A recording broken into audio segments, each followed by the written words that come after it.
Good morning student. आज matrix chapter का theory का तीसरा लेक्चर आज लेते हैं, जिसमें इंट्रोडक्शन आपको देंगे ट्रांसपोज ऑफ ए मैट्रिक्स। आज 2-3 पॉइंट सीखेंगे। ट्रांसपोज ऑफ ए मैट्रिक्स, फिर सिमेट्रिक मैट्रिक्स, उसके बाद स्क्यू सिमेट्रिक मैट्रिक्स, और सब पे एक एक एग्जांपल देखेंगे। और इसमें 2 थ्योरी है, 2 थ्योरम है, उसको हम लोग देखेंगे कि कैसे होता है। देखिए, transpose of a matrix. Transpose मतलब होता है क्या? परिवर्तन। देखिए, इसको हिंदी में इसको कैसे बोलते हैं? अवयव का परिवर्तन। मतलब कैसे परिवर्तन करते हैं, तो मैट्रिक्स का हम लोग परिवर्तन कैसे करते हैं, ट्रांसपोज कैसे करते हैं। ठीक है, तो ए मैट्रिक्स, इसका डिफिनेशन ऐसे हुआ, A matrix is obtained by changing row to column is called transpose matrix of a matrix। एक मैट्रिक्स ऐसा ऑब्टेन करता है जिसके ऐसा मैट्रिक्स हम प्राप्त कर सकते हैं जब कोई रो को कॉलम से इंटरचेंज करें, रो को कॉलम में इंटरचेंज कर दें, तो मैट्रिक्स कैसा बन के आता है? ट्रांसपोज बन के आता है। ठीक है, देखिए इसका एग्जांपल देखेंगे तो ज्यादा क्लियर हो जाएगा। देखिए, मान लीजिए बुक से कोई एग्जांपल देखते हैं इसका, ट्रांसपोज ऑफ मैट्रिक्स है। मान लीजिए आपका मैट्रिक्स दिया है, मान लीजिए कि कोई अपने मन से ही ले लेते हैं 1 2 3 4 5 6 7 8 9। मान लीजिए कि ये कोई मैट्रिक्स है। ठीक है, ये कोई मैट्रिक्स मान लिए 1 2 3 4 5 6 7 8 9। इसका अगर ट्रांसपोज निकालना है तो देखिए यहां पर लिख सकते हैं एक बार, it is denoted bye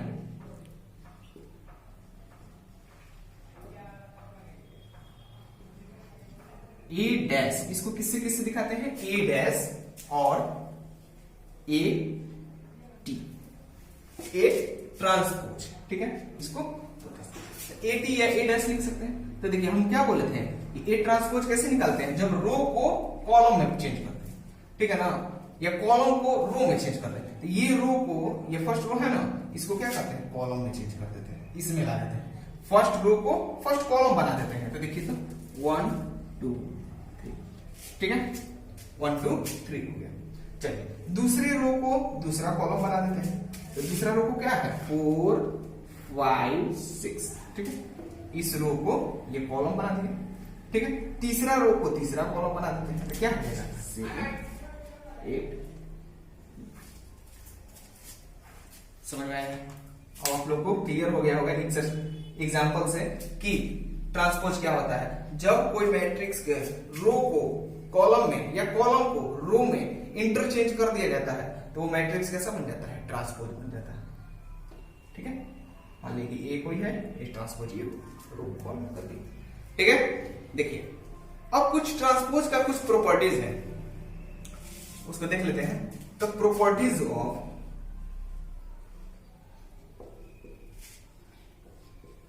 transpose of matrix of a matrix. ठीक है, इसका क्या क्या प्रॉपर्टीज है? सबसे पहला नंबर, ए ट्रांसपोज का ट्रांसपोज। ठीक है, या इसको ऐसे भी कर सकते हैं, ए डैश का डैश। ठीक है ना, वो किसके बराबर होता है? ए के बराबर होता है। करके देख सकते हैं। अगर मान लीजिए यही आपका क्वेश्चन रहेगा, ए ट्रांसपोज, पहले ए ट्रांसपोज कीजिए, ए का ए ट्रांसपोज किए, अब फिर इसका ट्रांसपोज कर देंगे तो सेम वही चीज आ जाएगा। ये प्रॉपर्टीज है। ठीक है, दूसरा नंबर, ए प्लस बी का ट्रांसपोज होता है ए डैश का ट्रांसपोज प्लस बी डैश का ट्रांसपोज। सब पे एक एक क्वेश्चन करके देख लीजिएगा, बहुत इजी है। पहले दो मैट्रिक्स ले लीजिए, कोई भी अपने मन से, ए प्लस बी का ट्रांसपोज ले लीजिए, उसका ट्रांसपोज निकाल लीजिए, और फिर क्या, एक मैट्रिक्स को फिर ट्रांसपोज कीजिए, दूसरे का ट्रांसपोज कीजिए, दोनों को जोड़ के देखिए आएगा बराबर है। ये प्रॉपर्टी है, ठीक है। तीसरा है, मान लीजिए कि के ए का होल डैश इक्वल टू के ए डैश। मान लीजिए कोई अल्बिलेटरी कांस्टेंट है, कोई कांस्टेंट है, तो के ए के ट्रांसपोज इक्वल टू क्या होता है, के ए डैश होता है, ठीक है। उसके बाद चौथा नंबर प्रॉपर्टी है ए बी का transpose equal to B transpose into A transpose, ठीक है। ए बी का जो ट्रांसपोज होगा, ए और बी दो मैट्रिक्स लेंगे, उसका मल्टीप्लाई ए बी का ट्रांसपोज बी डैश या बी ट्रांसपोज और ए ट्रांसपोज के मल्टीप्लाई के बराबर होता है। ये इसका प्रॉपर्टी होता है, ठीक है। समझ में आया होगा कि ट्रांसपोज क्या बोल रहे हैं। ट्रांसपोज क्या है, इंटरचेंजिंग रो टू कॉलम या column to row is called transpose of a matrix. दिखा दिए एक एग्जांपल, इसका प्रॉपर्टी दिखा दिए कि ए ट्रांसपोज का ट्रांसपोज क्या होता है, ए होता है, ए प्लस बी का ट्रांसपोज क्या होता है, ए डैश या A transpose plus B transpose होता है, और के ए डैश का ट्रांसपोज कितना होता है, के ए डैश होता है, और ए बी का ट्रांसपोज क्या होता है, बी ट्रांसपोज और ए ट्रांसपोज मल्टीप्लाई के बराबर होता है। क्लियर हो गया ट्रांसपोज, ठीक है। आगे की जब एक्सरसाइज बनाएंगे तो हम लोग को ज्यादा और क्लियर हो जाएगा, ठीक है। देखिए स्टूडेंट, दूसरा पॉइंट है आपका सिमेट्रिक मैट्रिक्स। सिमेट्रिक मैट्रिक्स को हिंदी में हम लोग कहते हैं सममित आव्यूह। सिमेट्रिक, देखिए सममित, ये जो सिमेट्रिक मैट्रिक्स है वो हमेशा स्क्वायर मैट्रिक्स नहीं होता है, ठीक है। स्क्वायर मैट्रिक्स, तो देखिए अगर कोई मैट्रिक्स, कोई स्क्वायर मैट्रिक्स का ट्रांसपोज अगर वही मैट्रिक्स हो जाए, उसको क्या कहते हैं, सिमेट्रिक मैट्रिक्स। क्या मतलब, कहने का मतलब कि जब कोई मैट्रिक्स ए है और इसका ट्रांसपोज ए के बराबर हो जाए, तो हम लोग को क्या कह सकते हैं, ये एक सिमेट्रिक मैट्रिक्स, ठीक है। देखिए डिफिनेशन कैसे, बहुत simple. If A is a square matrix and A equal to A transpose, then matrix A is called symmetric matrix,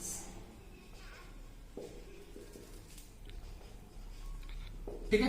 अगर कोई मैट्रिक्स ए, कोई स्क्वायर मैट्रिक्स है, तो ए का जो ट्रांसपोज होगा वो ए के बराबर हो जाए, उस मैट्रिक्स को क्या कहेंगे, ए मैट्रिक्स को वो सिमेट्रिक मैट्रिक्स कहेंगे, मतलब समान मैट्रिक्स कहेंगे, ठीक है।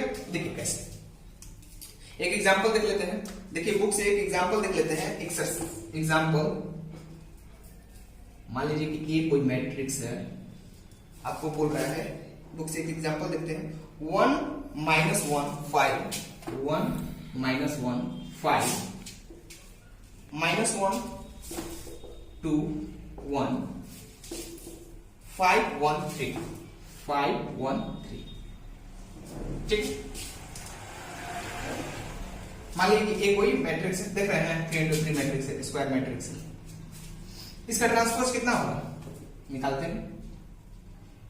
ए ट्रांसपोज कितना हो जाएगा, ट्रांसपोज निकालने को बताए हैं, अभी बता रहे थे। ट्रांसपोज क्या, रो को कॉलम में चेंज करिए या कॉलम को रो में चेंज करिए। तो देखिए, तो इस कॉलम, ये रो को कॉलम में चेंज कर देते हैं, इसको उलट के ऐसे लिखते हैं, तो क्या हो जाएगा 1 - 1 और 5, ठीक है। इसको ऐसे लिख देंगे, दूसरे वाले को कहां लिख देंगे, बीच में लिख देंगे। तो -1 2 1 -1 2 1, और तीसरे वाले रो को तीसरे कॉलम में लिख देंगे, तो 5 1 3।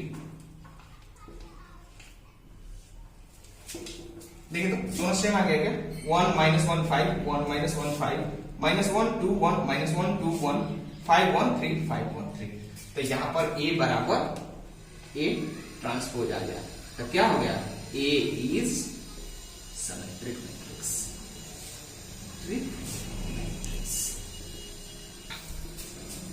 ठीक है। देखिए ये हो गया। अब आगे है आपका एक और पॉइंट है, स्क्यू सिमेट्रिक मैट्रिक्स। क्या है? Skew symmetric matrix. इसको हिंदी में कहते हैं विषम सममित आव्यूह, मतलब इसका उल्टा। विषम सममित आव्यूह मतलब क्या? इसका उल्टा। देखिए सेम चीज है, बस क्या ए ट्रांसपोज का जो वैल्यू होगा वो -a के बराबर है। ठीक है, ए ट्रांसपोज का वैल्यू क्या होगा? -a के बराबर। ए कोई स्क्वायर मैट्रिक्स है, सेम यही, if A is a square matrix and A transpose, या ऐसे कर देंगे इसको, ये अच्छा रहेगा, A transpose equal to A transpose A के बराबर हो जाता है। तो ए ट्रांसपोज अगर -a हो जाए तो ए मैट्रिक्स क्या कहलाएगा? Skew symmetric matrix. देखिए कैसे लिख देते हैं इसका, if A is square matrix, A is a square matrix and A transpose is equal to -a, then matrix A is skew symmetric matrix. Symmetric matrix। ठीक है, एग्जाम्पल देखते हैं कैसे समझ में आया। जब ए ट्रांसपोज -a के बराबर हो जाएगा तो उसको क्या कहेंगे? Skew symmetric matrix. एग्जांपल देख लेते हैं, बुक से एक एग्जांपल लेते हैं। देखिए कोई एक एग्जांपल देखते हैं। अगर मान लीजिए कि ए कोई मैट्रिक्स है 0 1 -1 0 1 -1 -1 0 1 -1 0 1 1 -1 0 1 1 -1 0। मान लीजिए कोई मैट्रिक्स है ए, कोई भी मैट्रिक्स हो सकता है। अब लेकिन इसका ट्रांसपोज निकालते हैं हम लोग। ठीक है, ट्रांसपोज निकालते हैं तो कैसे होगा? इस रो को कॉलम में चेंज करते हैं तो क्या हो जाएगा? 0 1 -1। इस रो को पहले रो को कॉलम में कर दिए, दूसरे को दूसरे से रद्द करते हैं तो -1 0 1, तीसरे को करते हैं तो 1 -1, तीसरे को -1 0। ठीक है, ट्रांसपोज में चेंज। अच्छा एक बात देखिए, तो एक काम करते हैं, इसमें से माइनस कॉमन करते हैं, ये वाले मैट्रिक्स में माइनस को कॉमन करते हैं तो A transpose equal to minus. ठीक है, देखिए 0 हो जाएगा, यहां पर माइनस है तो माइनस कॉमन हो गया तो प्लस, जहां जहां माइनस है वहां प्लस हो जाएगा, और जहां जहां प्लस है वहां पर माइनस हो जाएगा। तो देखिए तो -1, यहां पर क्या हो जाएगा? -1 0 1, यहां पर हो गया 1 -1 0। अच्छा हम थोड़ा देखते हैं, ये देखिए तो ये मैट्रिक्स हो गया क्या? 0 1 -1 -1 0 1 1 -1 0, ये हो गया क्या? मतलब इसके जगह पे हम लोग लिख सकते हैं A transpose equal to -a। अच्छा तो ये एक मैट्रिक्स को क्या कहेंगे? A is skew symmetric matrix. Skew symmetric matrix. समझ में आया? जब ए ट्रांसपोज ए के बराबर हो जाए तो सिमेट्रिक, अगर ए ट्रांसपोज -a के बराबर हो जाए तो स्क्यू सिमेट्रिक मैट्रिक्स। आया समझ में? ठीक है, इतने आप लोग कॉपी कर लीजिए, फिर आगे बताओ। देखिए स्टूडेंट, एक थ्योरम है सिमेट्रिक और स्क्यू सिमेट्रिक मैट्रिक्स पे। देखिए अगर कोई स्क्वायर मैट्रिक्स है, मान लीजिए कोई स्क्वायर मैट्रिक्स ए है, रियल नंबर का कोई मैट्रिक्स है, उसमें रियल नंबर एलिमेंट है, तो a plus a dash is a square matrix. तो a डैश मतलब क्या?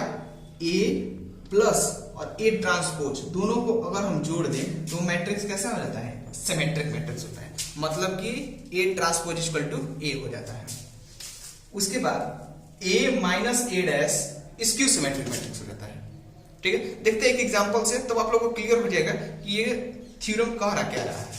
देखिए, मान लीजिए कि कोई एक मैट्रिक्स है ए,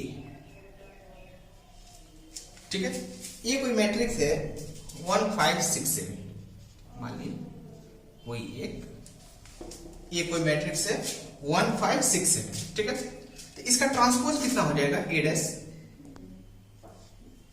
रो को कॉलम में करते हैं तो 1 5 ऐसे 6 7, ठीक है।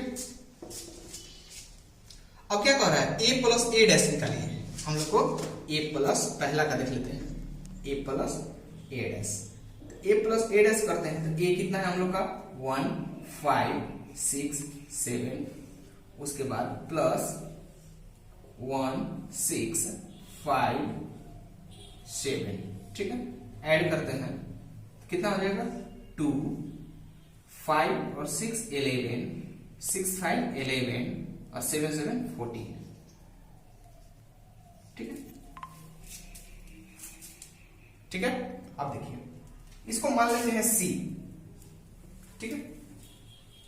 अब देखिए तो इसका c डैश निकालते हैं, देखिए तो c डैश मतलब c ट्रांसपोज, तो इस रो को c ट्रांसपोज निकालते हैं तो ये कॉलम क्या हो जाएगा, सॉरी ये रो किस में हो जाएगा, कॉलम में हो जाएगा, तो 2 11 और ये वाला रो 11 14, देखिए तो वही वाला आ गया क्या, c डैश c आ गया, मतलब a plus A dash equal to क्या हो गया, इसका ट्रांसपोज ये सिमेट्रिक मैट्रिक्स हो गया, a प्लस ए डैश कैसा हो गया, मतलब इसका निकाले ये c है तो c डैश भी वही आ गया, मतलब कि c dash equal to c हो गया, इसका मतलब क्या, यह एक सिमेट्रिक मैट्रिक्स है, ठीक है। कभी कभी ऑब्जेक्टिव में आपको क्वेश्चन पूछ देता है कि अगर ये कोई स्क्वायर मैट्रिक्स है तो a प्लस ए डैश कैसा मैट्रिक्स होगा, तो हम लोग बता सकते हैं कि कैसा होगा, सिमेट्रिक मैट्रिक्स हो गया। देखिए एग्जांपल से ए है, ए ट्रांसपोज निकाल दिए, दोनों को जोड़ दिए तो वही चीज आ रहा है, सी हो गया, मान लीजिए कि ए प्लस ए डैश सी आ गया, इसका ट्रांसपोज निकाल दिए तो उसी के बराबर आ गया, तो हम लोग कह सकते हैं कि क्या, एक सिमेट्रिक मैट्रिक्स। दूसरा नंबर एग्जांपल देखते हैं, मान लीजिए यही क्वेश्चन है, दूसरा नंबर यही वाला क्वेश्चन है, ए बराबर इतना ही है, ए बराबर 1 5 6 7, इसका ट्रांसपोज कितना हो गया था 1 5 6 7, ठीक है। अब देखिए a माइनस ए डैश कह रहा है, a माइनस ए डैश, तो 1 5 6 7 माइनस 1 6 5 7, देखिए तो माइनस करते हैं तो 1 minus 1 0, 5 minus 6 minus 1, 6 minus 5 1, 7 minus, ठीक है। इसको मान लेते हैं c या d मान लेते हैं, चलिए d मान लेते हैं, अलग का c नहीं d मान लेते हैं। अब देखिए तो एक काम करते हैं, d बराबर माइनस कॉमन ले ले क्या, तो 0 1 माइनस 1 0, ठीक है, 0 1 माइनस 0 1 माइनस 1 0, ठीक है। थोड़ा सा गलती हो रहा है, देखिए थोड़ा ध्यान दीजिए, इसका ट्रांसपोज निकालना पड़ेगा, ये डी है ना, तो डी का ट्रांसपोज निकालेंगे, देखिए डी ट्रांसपोज निकालते हैं तो ये कितना होगा, इस रो को कॉलम में करते हैं तो 0 माइनस 1 और 1 0, तो D dash equal to minus, इसमें से कॉमन निकाल लेते हैं तो क्या हो जाएगा 0 माइनस 1 1 0, 0 माइनस कोई अंतर नहीं पड़ेगा, ये देखिए तो यही वाला चीज आ गया क्या, तो D dash equal to minus D हो गया, इसका मतलब हम लोग समझ गए। ये देखिए डी डैश जब बताए थे कि ए डैश माइनस ए के बराबर हो जाए तो क्या कहते हैं उसको, स्क्यू सिमेट्रिक मैट्रिक्स, ये हो जाएगा स्क्यू सिमेट्रिक मैट्रिक्स। तो इसका बात क्लियर हो गया कि ए plus A dash symmetric matrix होता है और ए माइनस ए डैश स्क्यू सिमेट्रिक